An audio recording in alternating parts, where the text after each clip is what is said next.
Thank you, Governor. Thank you, everybody. And thank you above all for the partnership that we have been able to build, especially over these last few difficult weeks, whether the issue is testing, personal protective equipment, aid for our businesses, aid for our state, relief for our people, our staffs, or you and I personally, we speak every single day and we get the job done, and we are absolutely in lockstep on what needs to happen going forward. Look, we are in the second month of what I think is the most extraordinary collective effort that Americans have undertaken against a common enemy certainly in my lifetime. And despite all of the things that we may still be arguing about, the overwhelming majority of Americans and the overwhelming majority of New Jerseyans believe that we are doing the right thing. The overwhelming majority have been willing to make great personal sacrifices over the last few weeks to make sure that their families, their neighbors, and their communities are healthy. When I hear from folks in my district, of course they want to see the economy reopen, but they are not looking for a date. They are looking for a plan like the one that you just laid out here today, Governor. They understand that the reopening is not something that a governor can make happen by waving a magic wand. It can only happen when all of us have the confidence to step out and go out to a restaurant, to go back to work, to go back to a mall. It's not one person making a decision. It has to be based on a plan that's based on science and on sound public health advice. And that's what we are working on here together today.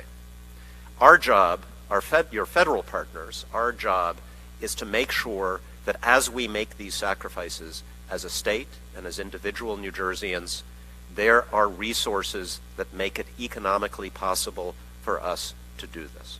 That's what we've been working on through the CARES 1 Act, which we passed several weeks ago, and then several days ago with what we called an interim package. Interim because we know we need to do much more. Now here's the good news. The good news is that today, the Paycheck Protection Program, this vital lifeline for our small business owners in New Jersey and around the country, is back in business. So for all of those small business owners who have been trying to hold on, who were frustrated in the first couple of weeks of this program because the banks were not returning your calls, because the loans were not coming through, that program is back in business today. So all of those who had applications in and who were waiting, I hope that over the next few days you will hear good news. And if you don't, and you still have frustrations, and you live in my district, please call my office. We will call the banks for you. We will try to see what's going on. And I'm sure every member of our federal delegation, congressional delegation, will do the same. Now, there's a lot more we need to do to fix that program. One thing that we did in the bill that we just passed was to set aside a large share of the money for our smaller community-based banks and credit unions, banks that make a habit of dealing with the smallest businesses in our community. We've all seen the frustrating, infuriating stories about larger publicly traded companies that did not need this money, that got in the front of the line, and unfortunately the banks favored their existing loan customers. That is not what we intended. That is not what the bill said, but that is unfortunately what happened. So we are setting aside more of the money for small businesses. Unfortunately, we still have a frustrating refusal on the part of the administration and the Senate to fix the eligibility criteria for that program, and we're going to have to deal with that in the next bill that we pass. The other issue that we have been working on, and this has also been intensely frustrating over the last couple of weeks, is the need to get relief for our state governments, including our state government in New Jersey, and for our local and county government.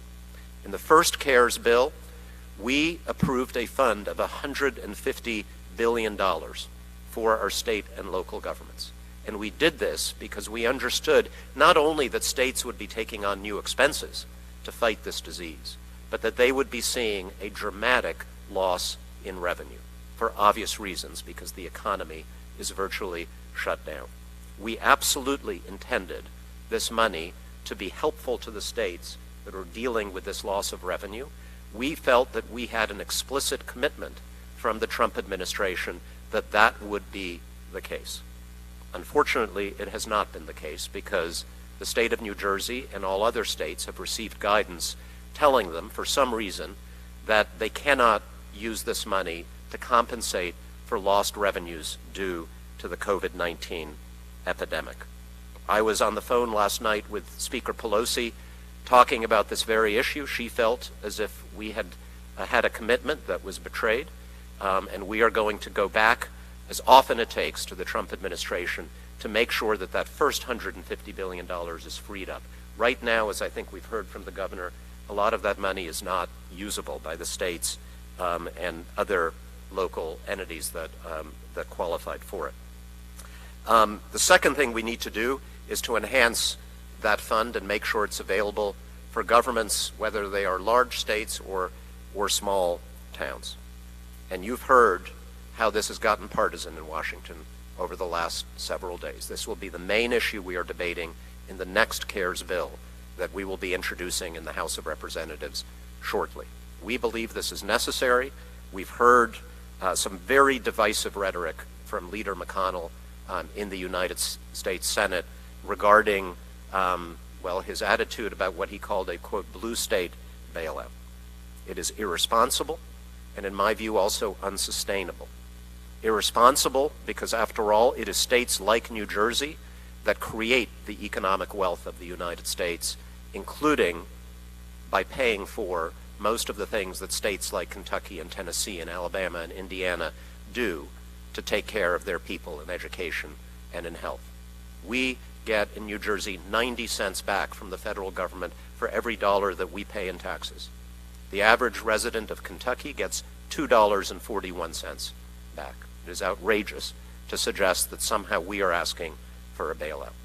It's irresponsible because if we end up, and if states and local governments end up having to lay off teachers and firefighters and police officers and other state and local employees, guess what happens? They collect unemployment. Guess who pays? The federal government. For businesses, we have set up a plan deliberately to encourage continued employment. We don't want people to go on unemployment. Why should it not be the same for state and local government employees? And finally, it is unsustainable because we are not just talking about employees of states. We're talking about state and local government down to the township level in the United States of America. I represent a district, the 7th District in New Jersey, that has not one single town with more than 50,000 people in it.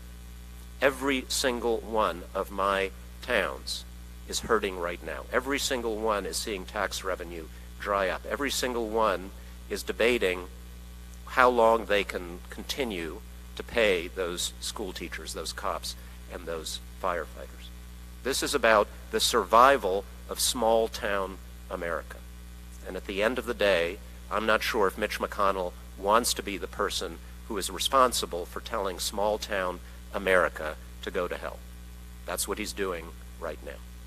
Well, in my district today, we are going to be releasing a letter that's going to be signed. Right now we have 45 or 50 mayors and freeholders. About half of them are Republicans, to our congressional leadership saying, please approve this relief money. It is not a bailout. It is to enable state and local government in the United States of America to exist through this crisis. And I think that is a bipartisan call that you are going to see coming from state governments, county governments, local governments from across this country. I know a number of my colleagues in the House are generating similar letters. It's gotten partisan in Washington. It is completely nonpartisan in state capitals and in small town America. And we are going to make that argument, and I believe we are going to win that argument in the next bill that passes certainly the House of Representatives, but I believe the next bill that will go to the President for his signature. We owe this to everybody who is making a sacrifice right now, to everybody who has been lost, to everybody who's putting their own self-interest to one side until our community and our state and our country is healthy again. Thank you very much.